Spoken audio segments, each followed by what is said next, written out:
It's Easter, that time of year that kids spring from their bed because the Easter Bunny has pulled off another miracle of chocolates and sweets. Scattering them all over the yard, under the beds, or wherever that wascally wabbit can get to. The thrill of Easter isn't in candy bars or jelly beans, it's in discovery. Finding something sweet, something satisfying, something that was covered in a shell and hidden for us to find. And only by seeking can we get those treats. There's something beautiful about the search and discovery for something hidden. A mystery that draws us in, even woos us to seek and find the treasure. I've always noticed those kids who don't want to play the game. They hold their basket and they stand there extremely shy and overwhelmed, or just mopey, waiting for mom or dad to come along and lead them by the hand from candy to candy, occasionally throwing in the egg here or there, while cousins and siblings dash around the yard, snatching up everything they can find. I admire that these kids don't want to play, but I'm saddened that they don't want to participate. They never seem satisfied with the results of this defiance either. When all the eggs are counted and the plunder is displayed, it's like they regret their lack of participation. She got more than me. One kid who may or may not be my daughter will cry. Of course she did, because she chased after the reward. In their refusal to join in the hunt, they miss out on the experience, the excitement. They miss out on the prize. Like so many of us, they want the reward, but they are unwilling to pursue the event of exploration.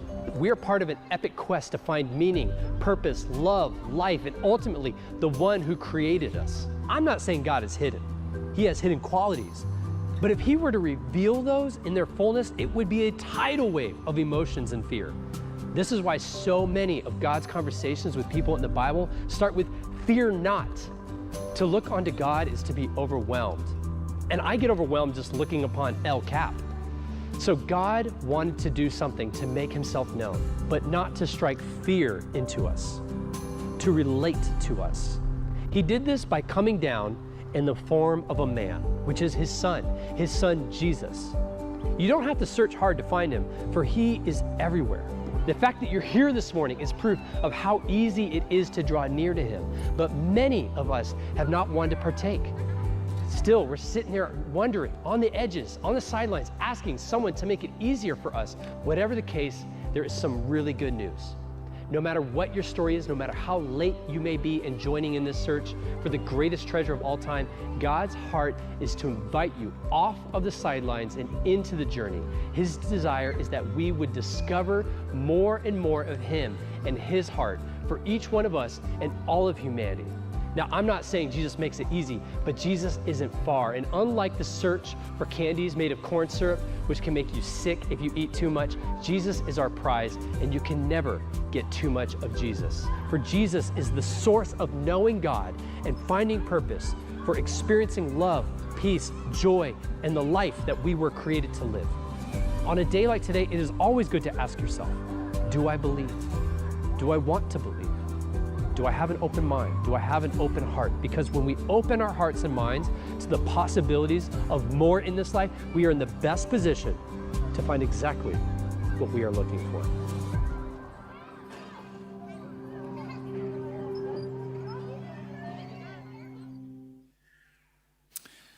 Well, what is Easter?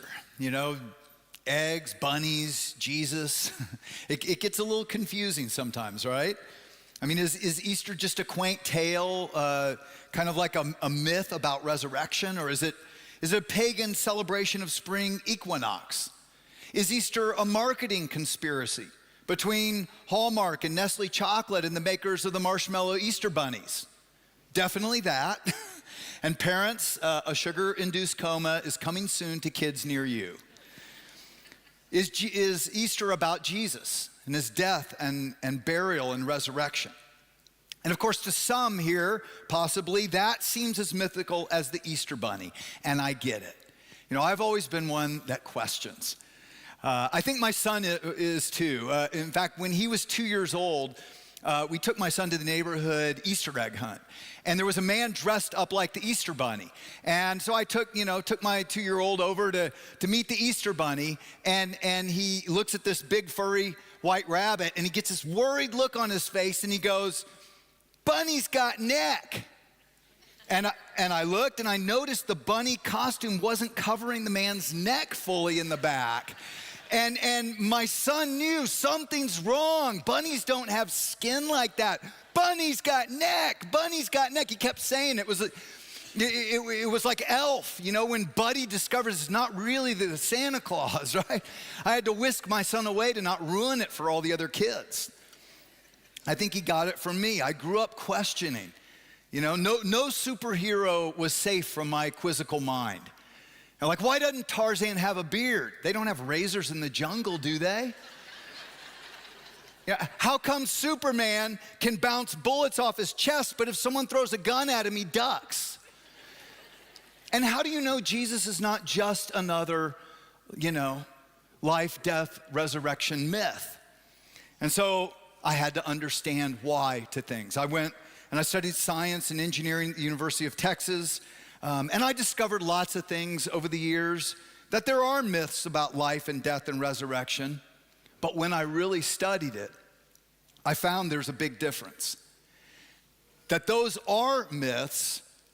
None claim to be historical, but what Jesus did was real history. And you know, there's a promise in the Bible where God says this in Deuteronomy 4, if you seek the Lord your God, you will find him if you seek him with all your heart and all your soul.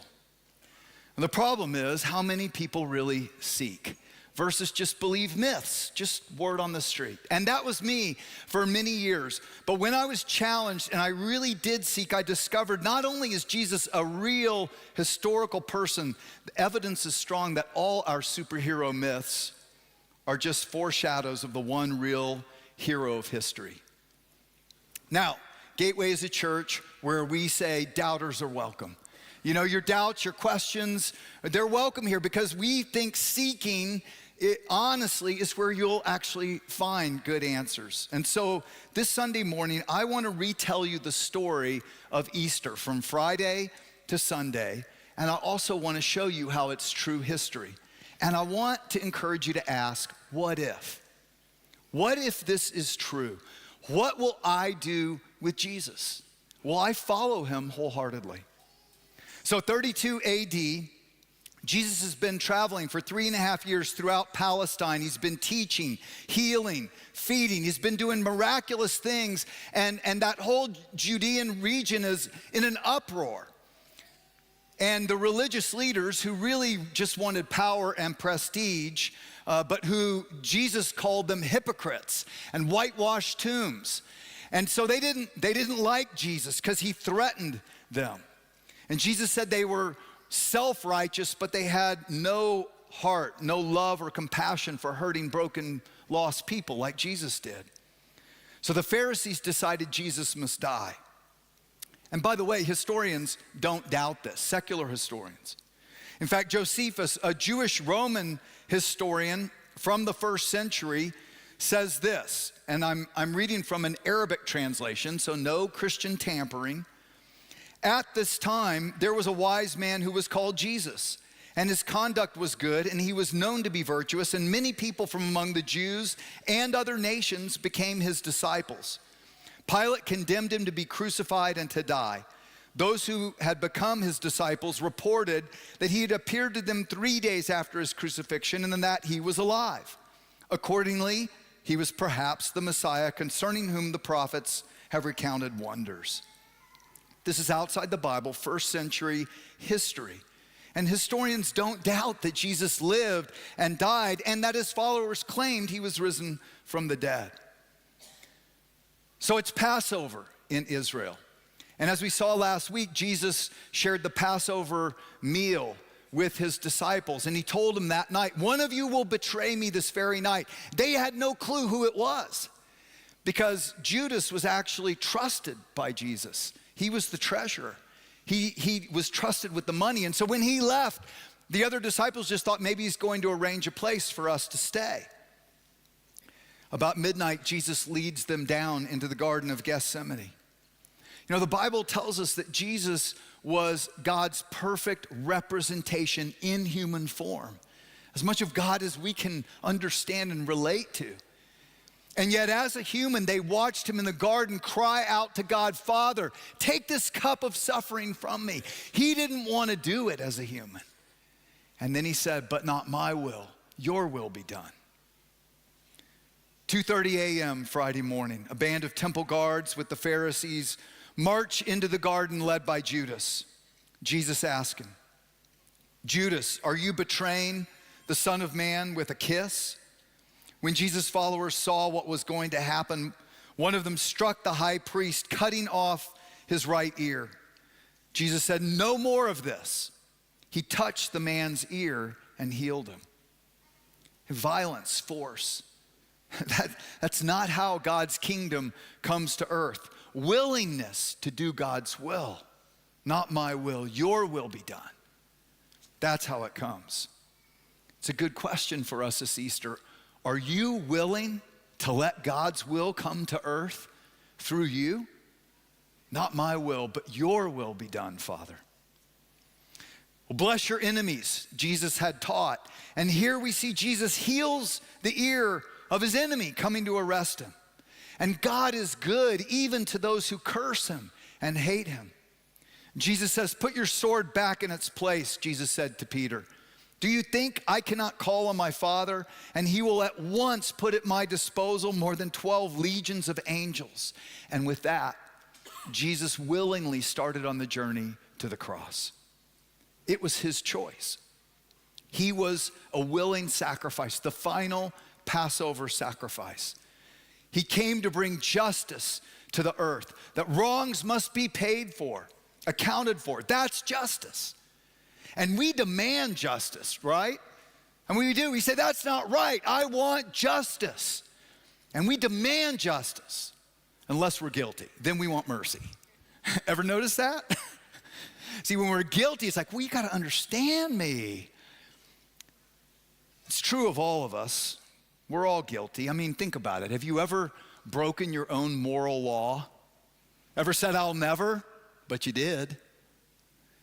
We've all broken God's moral laws, so much more. We're all guilty. And so Jesus went to the cross for me, for you, for every person on earth. And the cross is where God's justice meets God's mercy for everybody who wants it. Do you want it? 3:30 Friday morning. Jesus is locked in a jail. Really, it's a cave. My wife and I have been there. It's just a cave under the palace where the Jewish rulers would meet. And Jesus is then brought up to Caiaphas, the high priest, in his Sanhedrin court. If you are the Messiah, they said, tell us. And Jesus answered, if I tell you, you will not believe me. And if I asked you, you would not answer. But from now on, the Son of Man, so term for the Messiah, will be seated at the right hand of the mighty God. And then they said, why do we need any more testimony? We've heard it from his own lips. Blasphemy, cried out the high priest. He must die. Why? Well, because Jesus here is quoting the prophet Daniel, who wrote 500 years earlier about the Son of Man, the Messiah. The Son of Man was Jesus' favorite term for himself. And Daniel says this in Daniel 7, in my vision at night I looked. There before me was one like a son of man, coming with the clouds of heaven, and he approached the Ancient of Days, God. And he was led into his presence, and he was given authority, glory, and sovereign power, and all nations and peoples of every language worshiped him. But the Jewish people declared, you can only worship God, and there's only one God. And this is the Old Testament. Think about it. Jesus is being worshiped all over the earth today. How did Daniel know 500 years before Jesus was born? Because God said it in advance to prove this is not myth, this is history. But some don't want to believe, some don't want to seek. Some just want to preserve their own rule, their own plans and power. And that's what was wrong with the Pharisees. That's why they wanted to kill him. It threatened their plans. 6 a.m. Friday, they marched Jesus to Pilate, the Roman government, the Roman governor, requesting execution. Matthew tells us, are you the king of the Jews? Pilate asked. You have said so, Jesus replied. Then Pilate asked him, don't you hear the testimony they're bringing against you? Now it was the governor's custom at the festival, Passover, to release a prisoner. Which one do you want me to release to you, Barabbas or Jesus, who's called the Messiah? While Pilate was sitting on the judge's seat, his wife sent him this message. Don't have anything to do with that innocent man. I have suffered a great deal today in a dream because of him. But the chief priests and the elders, the Pharisees, persuaded the crowd to ask for Barabbas and to have Jesus executed. You know, God warned Pilate. You know, in this vivid dream his wife has, he warns him, Jesus is innocent. Don't kill innocent blood. But social media peer pressure is powerful. And Pilate goes with the crowd. And you know, sometimes God tries to guide us. He prompts us through our thoughts and our conscience. He sometimes tries to warn us. He sometimes wants to steer us in a certain direction, but he also gives us free will. We can choose. We can choose to heed his promptings, or we can ignore them. And Pilate ignored them. Crucify him. 8 a.m. Friday, Pilate hands Jesus over to the Roman soldiers, and they torture him. It's what evil does. Evil takes people as pawns and causes them to torture other people. It happens all the time. We've seen it in the last 2 weeks on the news. And possessed by evil, they whip Jesus with leather strips embedded with nails and glass, ripping him open. You know, Mel Gibson's movie, The Passion, it's accurate. It was foretold. Isaiah chapter 52 and 53. Go read it today. It was written before Jesus was born, 680 years before Jesus. Yet Isaiah foresaw what would happen to Messiah. Isaiah 52, his appearance was so disfigured, beyond that of any human being, his form marred beyond human likeness, so he will sprinkle many nations. See, God loves every nation. It's why he did it. Jesus had to then carry his cross through Jerusalem and up the hill called Golgotha, Skull Hill. But he had been so terribly beaten, he was too weak and he fell down. And eyewitnesses tell us that a black man from Africa, Simon of Cyrene, who was there worshiping Yahweh, carried the cross up the hill for Jesus. 9 a.m. to 12 p.m. Friday, they pound nails through his hands and his feet to the cross. And Jesus cries out, Father, forgive them. They don't know what they're doing. And then Luke tells us they divided up his clothes by casting lots. I mean, who except God could forgive your torturers as they're doing such evil? But it was all foretold. You know, skeptics who've talked to me about this, who haven't really studied it, they've just believed word on the street, will say things to me like, well, these prophecies, I bet they were all just doctored up after Jesus to make it look like Jesus. Oh, except the Dead Sea Scrolls proved that false. Or they'll say something like, well, maybe Jesus just intentionally fulfilled all these prophecies. To which I'd ask, how can you intentionally get a Roman government and a Jewish government to conspire to torture you and crucify you on a particular day, Passover? And why would you do that intentionally? And yet King David wrote 1,000 years before Jesus foretelling this day, Psalm 22.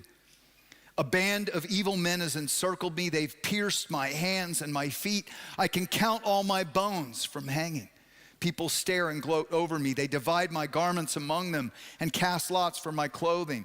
All the ends of the earth will remember and turn to the Lord. All the families of nations will bow down before him. You see, he did it for you and for me, for all of us, for every nation. God loves us all. That was his only motivation. And think about it. How did David describe Roman crucifixion here hundreds of years before it was even invented?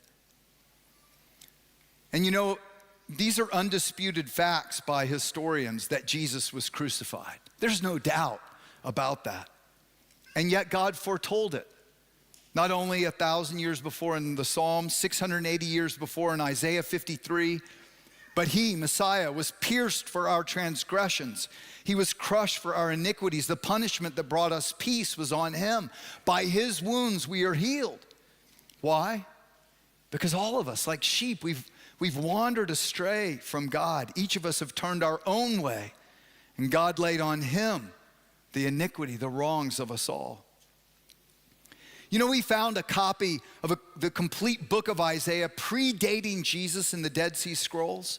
This is history, and it's history outside the Bible as well. Do you know the Jewish Sanhedrin who crucified him have writings called the Talmud? In the early Talmud, in the first century, they recorded this: on the eve of Passover, they hanged Yeshu. It's Jesus. An announcer went out. He's going to be stoned because he practiced sorcery and enticed and led Israel astray.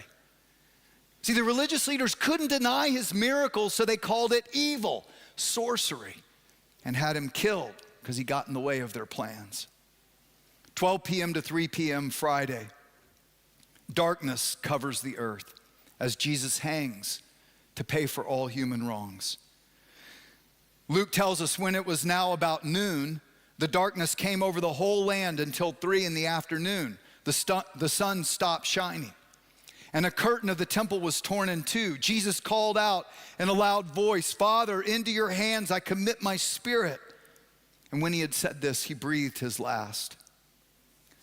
You know, Amos the prophet, the Jewish prophet, writing 750 years before Jesus, said this: "In that day, declares the sovereign Lord, I will make the sun go down at noon and darken the earth in broad daylight. I will make that time like morning for an only son." This was the day that changed the world. This is the day God had foretold. This was a day of history. And you may say, well, there's no history of the darkness coming over the land. Well, actually, there is if you're open to it. You know, two Roman historians from Jesus' time, Pelagian and Thallus, are cited in 4 other works from the 200s, like Africanus, saying this: Pelagian records that during the reign of Tiberius Caesar, when Jesus was crucified, there was a complete solar eclipse at full moon from the 6th to the 9th hour. 6th to the 9th hour is 12 noon to 3 p.m. our time. It was Passover. Passover always happens during a full moon. And here they say this, but you can't have an eclipse of the sun during a full moon. It's scientifically impossible. History just confirms what God said he would do and did. And right before Jesus died, you know, criminals are hanging on either side of him. And one of them looks at him and says, "Jesus, if you are the Messiah, prove it. Get us all down off this cross." And Jesus said nothing to him. And the thief on the other side said, "What are you doing? We're guilty. He's not. Jesus, when you come in your kingdom, will you remember me?" And Jesus said to him, "Today you will be with me in paradise." You know, what Jesus did that day on the cross is remove every barrier between God and you. You don't have to do anything. The thief on the cross couldn't do anything. He's removed every barrier except one: your pride. Your pride is all that can keep you separated from God. And yet at the same time, you're just faith, just saying, "God, I want you. I want your love.